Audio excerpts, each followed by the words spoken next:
What is going on, y'all? This is John with Facemask Fantasy, and before I get into anything, I wanted to shout out that we have our 2022 redraft draft kit available for free on our website. 30 plus pages of great content going into pretty much every player in fantasy that has any sort of relevance. Go to our website, check it out. It is also in the second link of any description moving forward in any of our videos as we move into the 2022 regular season. But without further ado, let's get into our topic for today. And today we're talking about Robert Tonyan, who I think is one of the best bets at the tight end position to be a sleeper who can be had outside of the top 12 right now, who will be ranked inside of the top 8 by the end of the year. In 2020, he was 24th in targets and number 1 in true catch rate, number 2 in catchable target rate.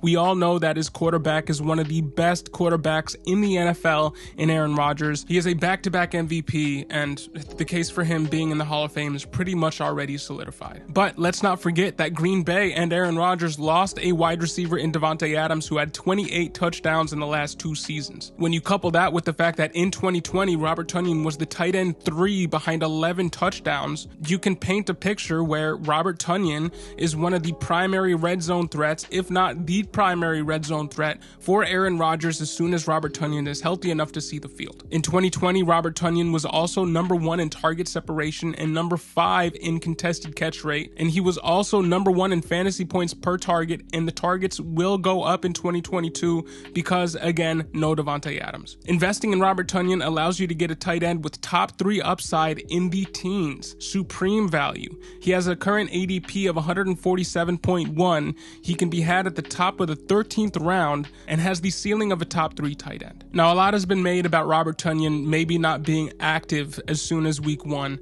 as he was just placed on July 22nd on the active PUP list. Tonyan suffered a torn ACL in last year's week 8 game and is still rehabbing from the injury, and by all accounts it remains to be seen if he'll get the green light in time for week 1, but I'd put my money on that happening. I think that Robert Tonyan will be available week 1 for the Packers. So buy the dip on his value, buy him in the top of the 13th round, and get yourself a tight end who has the ceiling of a top 3 tight end in 2022. Let us not forget his target competition for 2022 is Allen Lazard, a Christian Watson who is also on the PUP list, Romeo Doubs, who is a 4th round pick who is getting some hype, but let's be real, 4th round picks don't have the greatest hit rate outside of, Gabe Davis and Amon-Ra St. Brown in recent years. You'd have to go back to Jamison Crowder in 2015 to find a former 4th round pick who really achieved any fantasy value in season-long leagues, and before that, you'd have to go back to Cecil Shorts, who was drafted, I believe, in 2010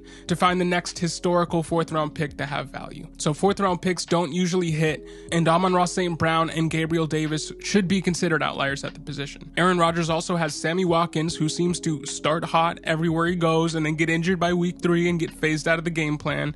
He also has Randall Cobb, who is his best friend, but let's be real, Randall Cobb's years of being relevant in fantasy are pretty much long gone at this point. And yes, Amari Rodgers is still on the team, but I don't really expect much from him in year 2 either. What I do expect is for Aaron Rodgers to target Aaron Jones and AJ Dillon a lot more than they have in the past, as they need to make up for the loss of Davante Adams, but I do think that Robert Tonyan will factor into this in the most important parts of the field, i.e. the red zone, on a week-to-week basis. But what do y'all think about Robert Tonyan's prospects in 2022? Put your thoughts in the comment section below, or better yet, tune into one of our weekly live streams. We have a live stream every Tuesday and Thursday at 6 p.m. EST, so come through, throw your questions in the chat, and we can have a conversation about it in real time. But my name is John. Thank you for listening and have a great day.